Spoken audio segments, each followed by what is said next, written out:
Perkenalkan, kami dari kelompok 4 akan menjelaskan tentang serangan dan penyalahgunaan komputer. Serangan dan penyalahgunaan komputer terbagi 3, yaitu hacking. Hacking adalah pembobolan sistem komputer atau perangkat elektronik lainnya dengan akses yang tidak sah.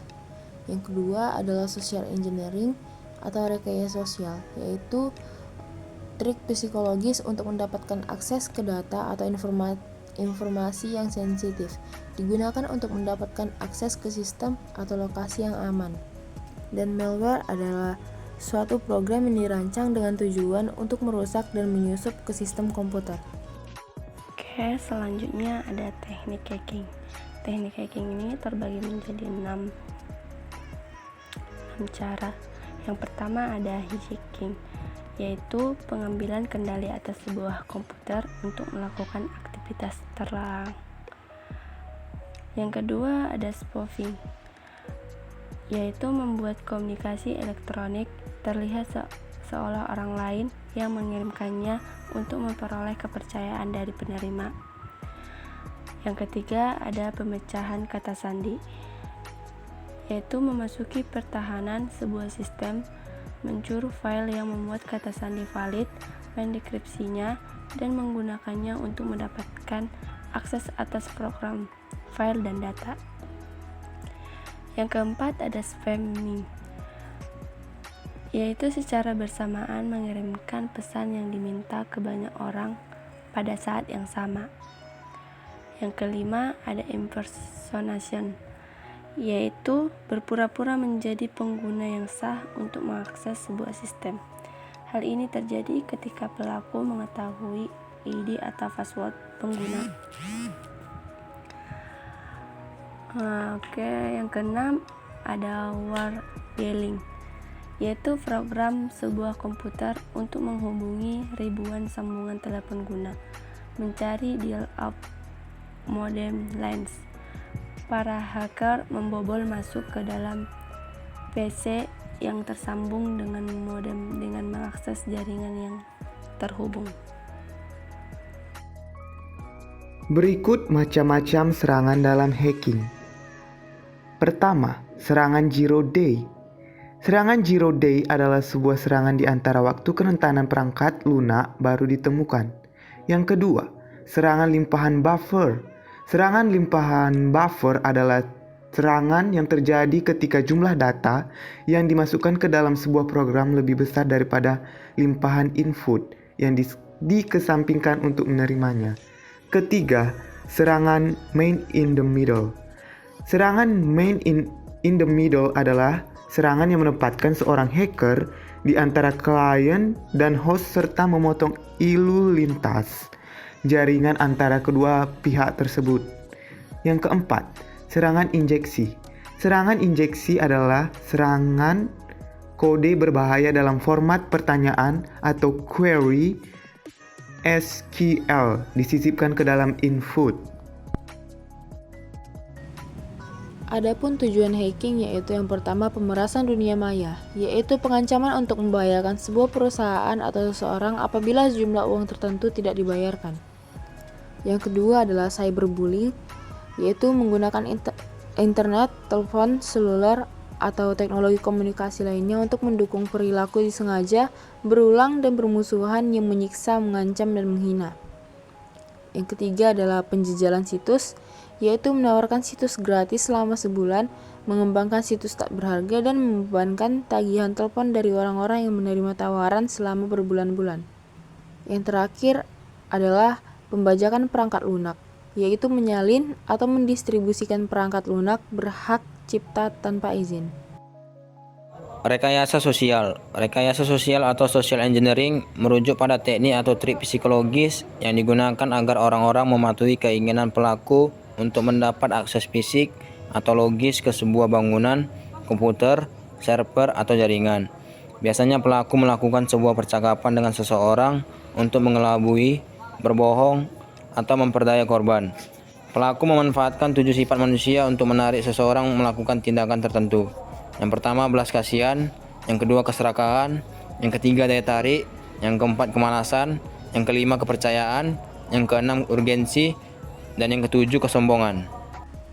Teknik rekayasa sosial. Yang pertama, pencurian identitas, yaitu mengambil identitas seseorang biasanya untuk keuntungan ekonomi dengan mendapatkan dan menggunakan informasi rahasia ilegal seperti nomor rekening atau kartu kredit. Yang kedua adalah pretexting, yaitu menggunakan skenario diciptakan dengan dalih untuk meningkatkan kecenderungan agar korban membocorkan informasi atau melakukan sesuatu. Yang ketiga adalah posing, yaitu menciptakan bisnis yang terlihat sah, mengumpulkan informasi pribadi sambil melakukan penjualan, tetapi tidak pernah mengirimkan barangnya. Yang keempat adalah phishing, yaitu mengirimkan sebuah pesan elektronik dan berpura-pura sebagai perusahaan yang sah, biasanya institusi keuangan, dan meminta informasi atau verifikasi informasi serta sering pula memberikan peringatan mengenai konsekuensi negatif bila permintaan tersebut tidak dipenuhi. Yang kelima ada carding, yang mengacu pada aktivitas yang dilakukan pada kartu kredit curian, termasuk melakukan pembelian kecil secara online untuk memastikan apakah kartu kredit masih valid, serta membeli dan menjual nomor kartu kredit curian. Yang keenam ada farming, yaitu mengarahkan lalu lintas situs ke situs palsu. Yang ketujuh ada Evil Twin, yaitu sebuah jaringan nickable dengan nama yang sama, seolah menjadi sebuah titik akses nickable yang sah. Yang kedelapan adalah typo squatting atau pembajakan URL. Menyiapkan situs dengan nama yang sama sehingga pengguna yang membuat kekeliruan tipografis ketika memasukkan nama situs yang akan dikirim ke situs yang tidak valid. Yang kesembilan adalah tab napping, yaitu secara diam-diam mengubah tab dari browser yang sudah dibuka. Dan yang terakhir adalah scavenging atau dumpster diving, adalah mencari sebuah informasi dan catatan untuk mendapatkan akses ke informasi rahasia. Malware, segala perangkat lunak yang digunakan untuk membahayakan. Malware bersifat konstan dan berkelanjutan serta mahal. Heartland Payment System adalah korban dari salah satu pelanggaran keamanan terbesar sepanjang sejarah Amerika Serikat. Lebih dari 130 juta nomor kartu kredit dicuri, dan Heartland menghabiskan lebih dari 12,6 juta untuk biaya hukuman dan denda atas pelanggaran keamanan. Jenis-jenis malware. Yang pertama, perangkat lunak spyware.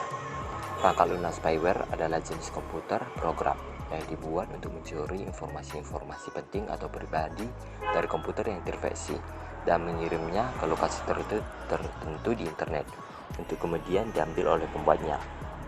Namun berbeda dengan virus yang lain yang sifatnya lebih merusak, spyware ini bekerja secara diam-diam agar tidak terlacak sehingga lebih mudah untuk mengumpulkan informasi yang diinginkan oleh sang pembuat atau penyebar spyware.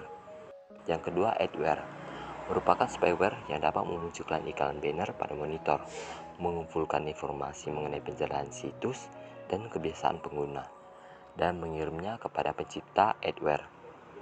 Yang ketiga, scareware merupakan perangkat lunak yang biasanya berbahaya, dengan sedikit atau tanpa manfaat, dan dijual menggunakan teknik yang menakutkan. Oleh karena itu, perangkat lunak ini menggunakan rasa takut untuk memotivasi beberapa jenis tindakan pengguna. Trojan Horse sejenis virus yang menyebar sebagai berkas lain yang aman, misalnya dokumen Excel yang terlampir pada email. Pengguna komputer ditipu untuk melakukan tindakan yang dapat menyebarkan Trojan. Misalnya membuka lampiran itu karena mengira ia merupakan file Excel biasa, padahal sebenarnya berisi program Trojan.